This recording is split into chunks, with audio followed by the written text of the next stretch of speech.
Welcome to the Navigating My Crazy podcast. I'm Shayla. Navigating My Crazy is a weekly podcast created for moms trying to balance life, family, purpose, and wanting to improve their mental wellness. Our goal is to inspire conversations necessary to end the stigma associated with mental health and the unrealistic societal expectations related to being a mom. But most importantly, to create a community so that no mom ever feels alone as we all navigate this crazy thing called life together. Let's start this show.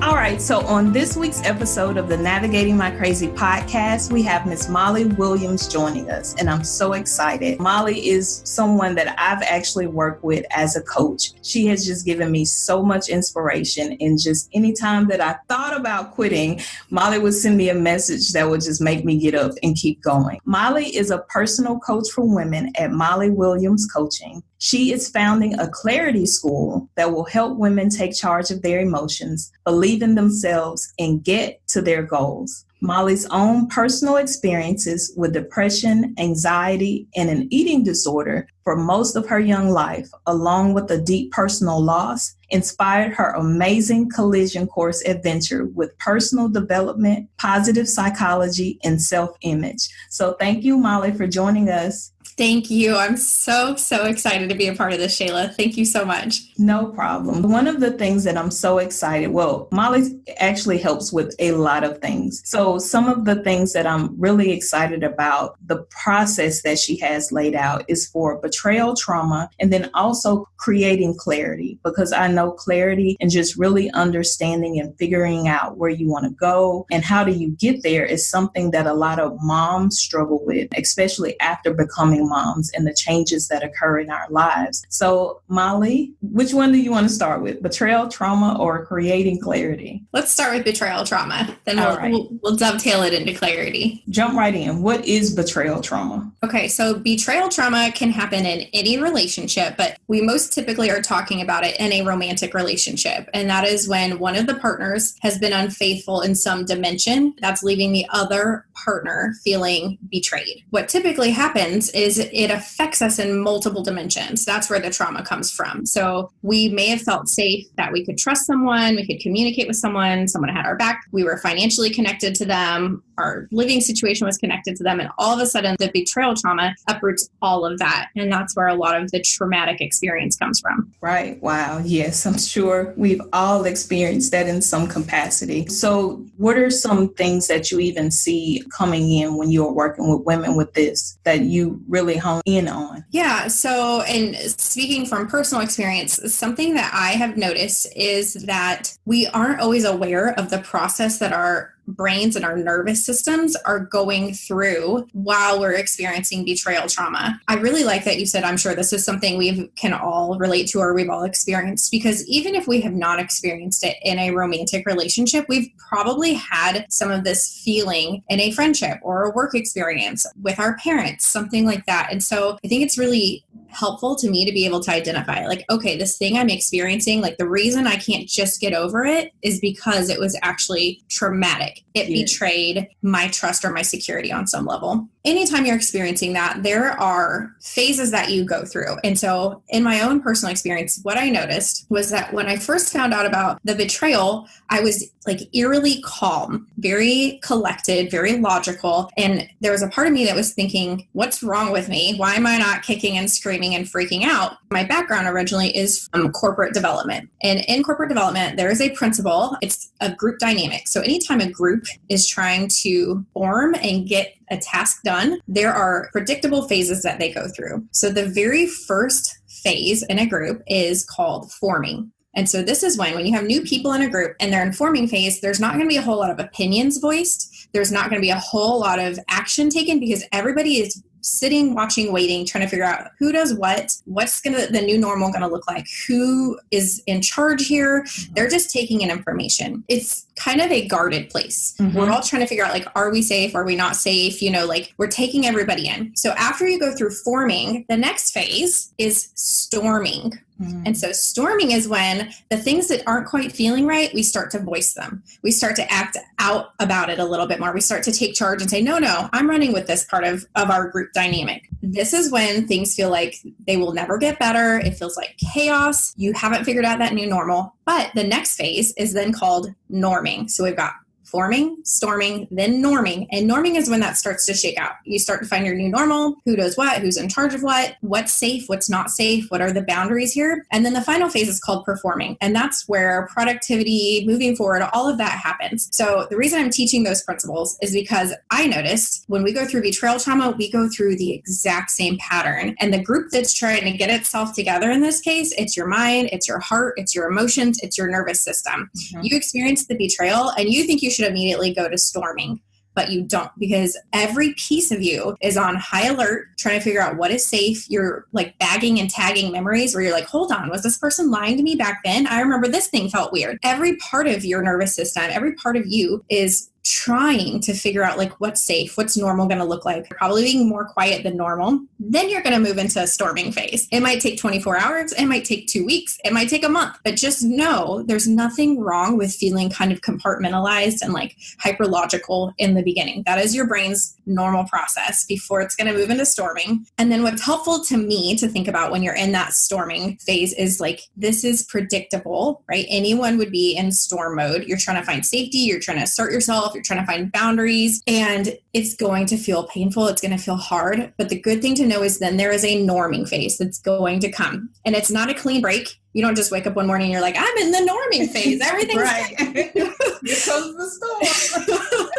There's actually, it's more of like a zigzag, right? So you start to norm and you have like a week where you're like, things feel good. Like this is not the life that I thought I'd have, but like there's a new normal developing. And then there might be a new bit of the disclosure of the betrayal or something that triggers the memory. And you're going to go back into storming for a bit. But eventually you are going to more and more move into that norming phase. And as you start to reestablish, you know, your emotions, your nervous system, your boundaries, as that stuff starts to build and feel more comfortable, you will move back into a performing phase. And in my experience, going through the storming and the norming to get to performing mode, I'm stronger than ever. I have more awareness of myself than ever. I have more clarity about who I am. So I just want to encourage anybody experiencing betrayal trauma. What has happened to you is not okay, but you will be okay. And there are predictable phases to it. I can't predict how long each phase will last, but I can let you know that this is something you can move forward through and be stronger on the other side. And that's encouraging. You were saying something to the effect when we were talking earlier about preparing for these stages. So what does that look like? Knowing that storming is going to come or you're in the middle of storming, there are multiple ways that you can prepare. But the most important thing is you need to make sure that you have some psychologically safe space. For a lot of us, when we go through betrayal trauma, we become single moms. All of a sudden, there are additional responsibilities on us. And so we almost have less time to ourselves to reflect, to breathe. But this is going to be the time where it is going to be vital for you to create. It could be 10 minutes, but a regular amount of time where your brain is able to recharge, recollect, and process it. I highly recommend working with a therapist, a trained therapist in betrayal trauma, because there is just so much healing that needs to happen for you. And there's so many. So here's my personal experience is that as I started working with a therapist and healing things, I was able to see why I had tolerated things that were red flags. Mm-hmm. And it was because of things earlier in my life where I had thought something was normal or something was okay that was not. And that awareness, that's part of what makes you so much stronger on the other side. You're able to be like, okay, here's a pattern I used to be okay with. I don't tolerate it anymore. Mm-hmm. And you're creating more safety for yourself. So in the storming, let's go back to that. It's incredibly important to create that psychological safety for yourself by giving yourself space to process and having a trusted mentor, a therapist, a guide. I definitely recommend a therapist if you can create that for yourself. Another thing is any kind of journaling or self-reflection that you can do. I am not a huge journaler, but something I've learned in this is that often when we speaking to ourselves, our brain doesn't think about ourselves the same way that we think about other people. Mm-hmm. So if I'm telling you like, Shayla, you're going to be okay. Shayla, you're so strong. there's a different area of my brain that's like activated versus when I'm just thinking, I'm going to be okay. I'm so strong. And so what journaling does or self-talk does is it lets us start to think about our brain. So I can actually say like, hey, Molly, you're incredibly strong. You are okay. You know the phases and you're going to move forward through them. That activates a part of my brain that helps me process through it. Right. Two things that you said that I really thought was good. The first about when you seek out a therapist, make sure that they understand betrayal trauma. Yes. And that was one of the things when I talked to Dr. Christie. When you're looking for a therapist, you don't just want a therapist. You want a therapist that's skilled in what you need. And if you're going through betrayal trauma, then you need to say, okay, this is what I'm going through. Do you have experience in this? So I think that was really good that you said that. Yes, absolutely. And that's, if I could go back in time and give my younger self advice, I would say be picky, because typically a lot of us have this people pleasing dynamic, especially once you're through betrayal trauma. It's very natural to lean into people pleasing because you just want some people to like you and make you feel safe. So I would meet with a therapist and immediately I'd be like, they are not a fit, but I don't want to hurt their feelings. So I'm going to say, be very picky. If someone does not feel like a fit, move on. There is an abundance of talented therapists out there. It may not feel like it, use word of mouth, reach out to friends. The therapist who's not a fit can even just say like, hey, do you have anyone else that you would recommend I talk to? But start to find those resources for yourself. That was good. You also talked about being a mother. You can't turn a lot of the things off in your life. Can you just speak to that, how those stages and then integrating daily life into that? You're absolutely right. I have wished so many times. I love my daughter. I always want to be around her, but this would be easier if I had more help. But that's just not how life works. I mean, you can definitely reach out and get help. You can get safe babysitters. But I'm saying like, if I could just put my job on hold, being a mother on hold, being a coach on hold, if I could just put everything on hold, this would be so much easier. But that is not life. And so what I have found is really honing in on what's important to me and how I want to show up in this journey, however up and down it is. It helps me be the mom that I want to be, because it's so tempting when you're in trauma, when your emotions are high, it's very tempting to focus only on that. And I actually think once I define, so again, this is the clarity work that I love to do. Once I define how I want to journey through this, it makes me such a better mom. So like, I can hit pause and instead of being like, oh, I just wish that all my responsibilities were on. If I hit pause and I'm able to be like, it is important to me to be a connected mom. It is important to me to teach my daughter boundaries and self-respect. It is important to me to teach my daughter how to feel her emotions, and that even emotions that feel painful, they are not bad. They're things to be expressed and embraced. And so that has been such a powerful part of my journey. Like sometimes I can look and I can be like, I am teaching her things that I was never taught myself. And sometimes there are things I haven't even absorbed, but I'm like, I wholeheartedly believe that she needs this ability to process her emotions or embrace her emotions. And that teaches me, where I'm like, okay, Molly, let's hit pause and let's just feel the feeling instead of trying to shut it down, even if it hurts right now. I'm glad you brought that up. That was actually one thing I talked to my daughter about, because that was always something that I felt bad about, that my kids had to experience some of the things that I went through with me. But one of the things that she was telling me is that she learned from those experiences. She's glad that we went through those, and not, of course, everything, but just like you said, some of those I was able to say, okay, pause. This is a teaching moment. I can teach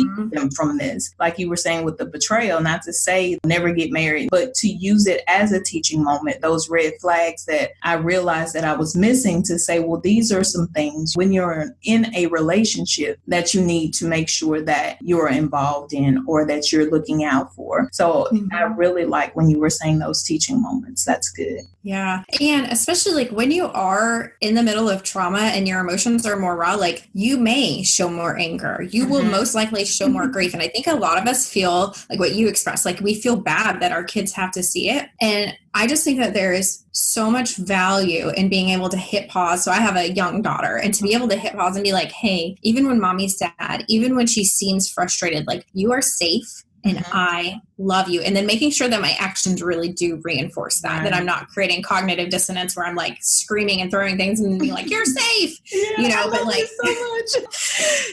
But that, I mean, that's the challenge, is to be able to show them like you can have heavy, loud emotions. That's part of my story. My emotions have always been off the Richter scale compared to my peers. I have my happy is so crazy happy. My sad is the bottom of the darkest pit sad. And to be able to show my daughter, like, it is okay and you are safe is so powerful. And then even when I mess up, my background, and I think a lot of our backgrounds, we're kind of taught like to keep the surface level together. If you mess up, nobody needs to know about it. You just move forward as quickly as possible. But what I'm finding is when I'm able to go to my daughter and be like, here is what I did wrong. I got upset. Here's what I wish I would have done. I love you and I will do better. I'm teaching her life skills that she is going to need for the rest of her life. I'm also teaching her what healthy looks like. A healthy family has charged moments. A healthy family has confrontation and difficult discussions, but the security and the love are always intact. And I think a lot of us going through betrayal trauma, we didn't know that. We thought like, oh, if you have a tough conversation, the security and the love are out the window. And so to create a dynamic where like, hey, that's the rock solid foundation. You are always secure. You are always loved, even if we disagree, even if mommy's frustrated,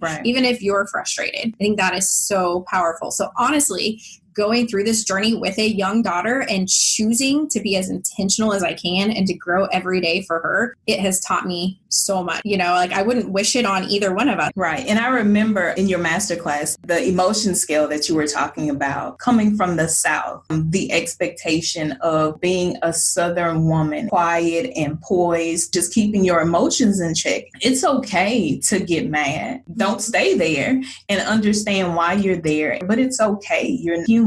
And I think it's really something that has been powerful to me is to journeying through betrayal trauma and doing it well is not to never get angry, but it is to let myself be angry and not fight it and give myself a safe space to process the anger. So there are times when I might be crying on my bathroom floor or, you know, like feeling this anger that needs to be vented.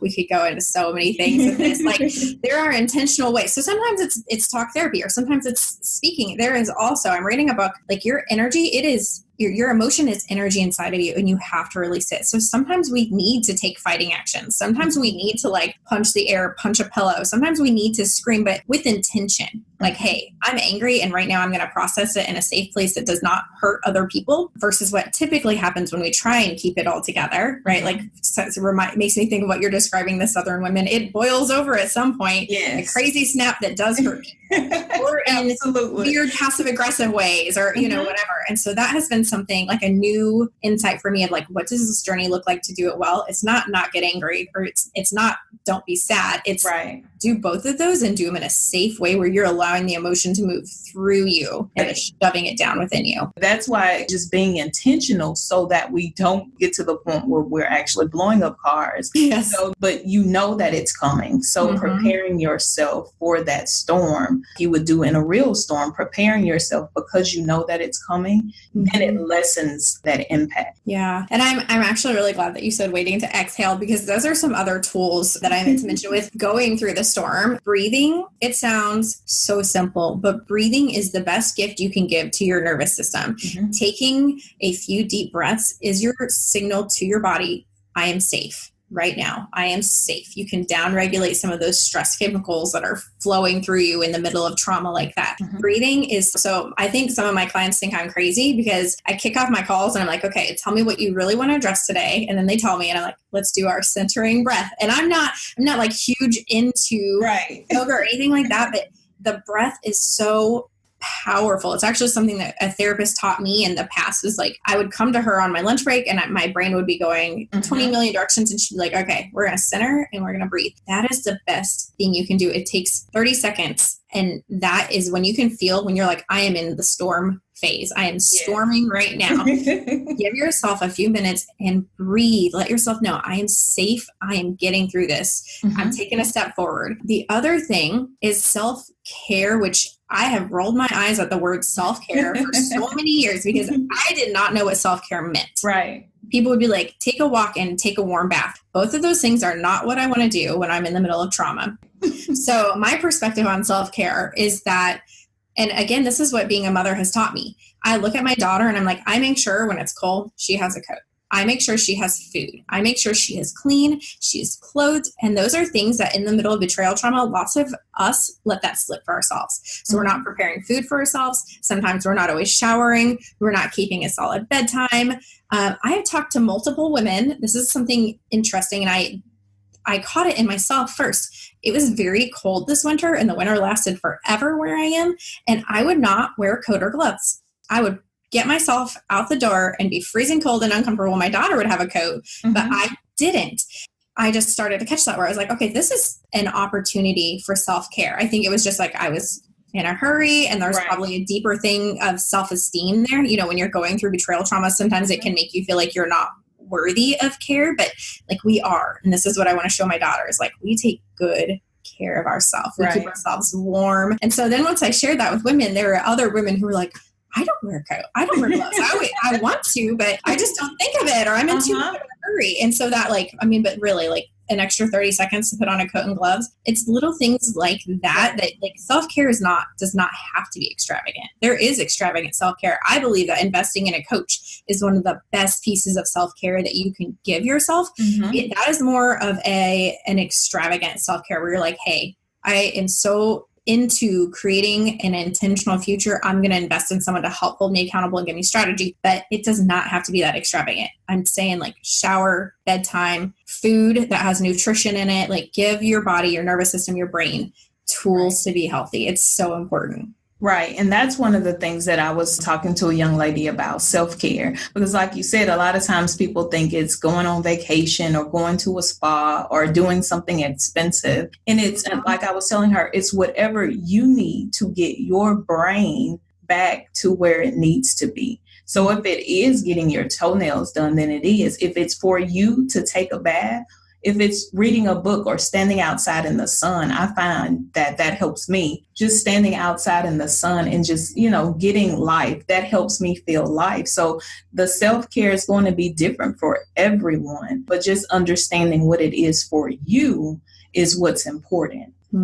Yeah, absolutely. And I think for years where I went wrong, so again, like with an eating disorder background, typically there are self-esteem issues there. And where I went wrong is I would see the more extravagant, like, okay, so I get my, I go to a spa, or, you know what I mean? I get a massage, that's self-care, but I wasn't even starting with the basics, just the basics of eat, sleep, clean, have fresh clothes, things like that. And so that's what I want to encourage people when they say, I don't know what self-care is. I'm like, it is the basics of how you would care for a child. Make sure you're doing that for yourself. That's the foundation. That's good. That's good. So the clarity piece, I know as women, we struggle with that. And you brought up a really good point when we were talking before, when you were saying clarity is the utmost importance, especially when you're going through something like betrayal trauma, because you're kind of knocked off center. And if you don't have that clarity, then that really affects who you are. So can you talk more about that? Yeah, absolutely. So clarity is a passion of mine because we can't stop life from giving us these ups and downs or things that feel like a left hook. But what we can decide is how we want to show up in that journey, like how we want to get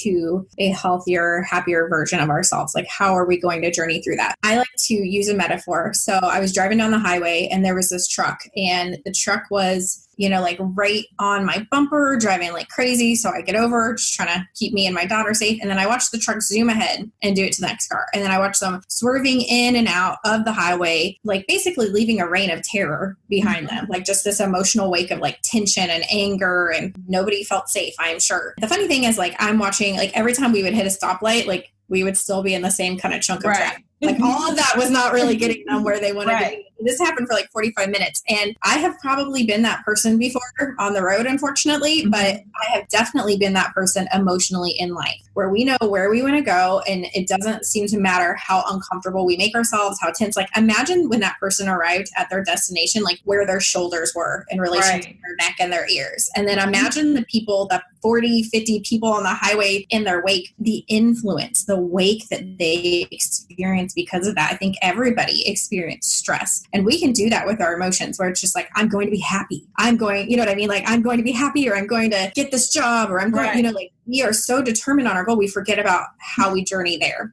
and the way that how we impact people along the way. And so that is something, it is so important to me because I am finding the older that I get that we can have a destination in mind and we can probably get really close to that. But the thing that is where the fulfillment and the joy comes from is, did I get to that destination in a way that felt in line with who I truly am? Did I get to that destination and continue to grow into my true self? That's where the clarity piece comes through. I love to help women figure out like, who is that true self? Like, who are you deep down? And I like to do it through like worksheets or kind of like some coaching questions, because when you're trying to figure out who you are in the middle of trauma or drama, there's going to be a lot of factors pulling on you, like how people want you to show up, what you think you should be doing. I like to just help you like create some mental space. Right. And like, let's figure out like who you truly are, regardless of the circumstance.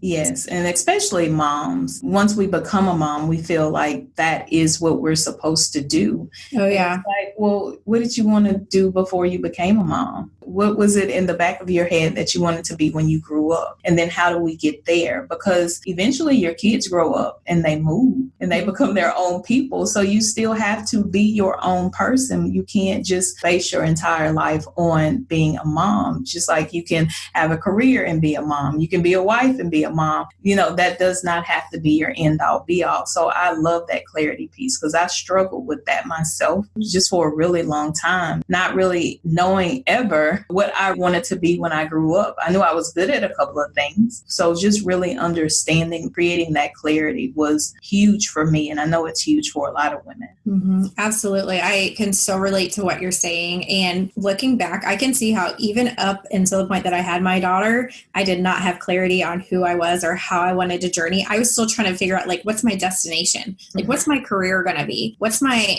like, how am I going to define myself? I didn't really know, and it would switch a lot based on social media or the people I was around or whatever. These things would influence me. And that was where I would get hung up. Even I remember graduating high school and they wanted me to pick a college. And I was like, how do I know what I want my career to be? How do I know who I want to be? And I believe it's actually the wrong question. Instead of trying so hard to figure out the destination, first, let's find out who you are. Let's figure out like what values speak to you, what emotions you want to be intentionally creating in your life. And from there, you're able to see, okay, which destinations align with this. Right. It's so much better. And for some reason, our society asks the wrong question. Instead of like, how do you want to create your goals? How do you want to create success or fulfillment and joy? We're just like, okay, where are you going? And that's actually one of the things that I was talking to my daughter about. And so it seems like the closer she gets to graduating, it's like, well, I'm not sure if this is what I want to do for the rest of my life. And I'm like, it's probably not. And I said, but have to really focus on your values and then what makes you happy. And then usually your career is the vehicle that gets you to the destination, but the job is not your destination. The career is not your destination. The car that's getting you to the where you're trying to be. It's the car to help you fulfill your values. It's the car to help you fulfill your goals. But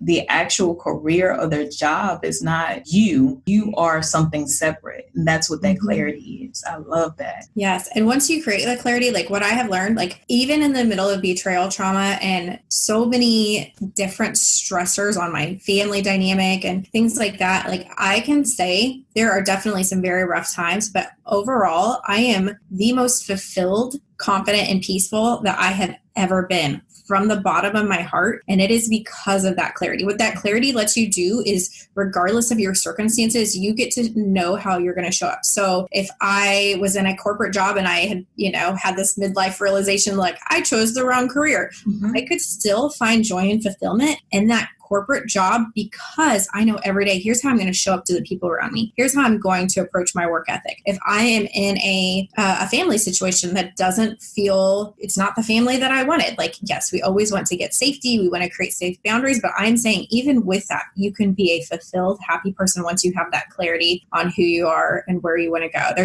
It makes you powerful regardless of the circumstance you're in. Yes. And it creates peace. Once you are able to just really take the time for self-care and rejuvenate and really reflect on your values. And if you are in line with those, the peace that you have is amazing. Yes, it totally is. And some of the clients I'm working with, the feedback I hear is like, well, I was starting to feel like really peaceful and confident. And then this person said this to me or this thing happened. And now I'm just like, I'm unhappy again. And I'm just, when things feel good, I just wait for the other shoe to drop. And what I want to encourage them with is like, I don't want you to think of it as the other shoe about to drop. I want you to think about like life is going to be 50% positive, 50% negative. When you have those experiences that feel painful, this is when you get to say, oh, all right, this is my painful 50% of the day or the week. It's totally normal. It's absolutely fine. I also get 50% that's positive, and it's wonderful. And as you embrace that, you really start to feel that proportion. I was always trying to force it. Like, it's going to be 99% positive and 1% negative. Right. And the more I tried to fight that and force that, I was creating the absolute opposite dynamic where it was like, why can't I be happy? And I would just feel so much negativity and stress. And so once I was able to embrace 50% positive, 50% negative, that's a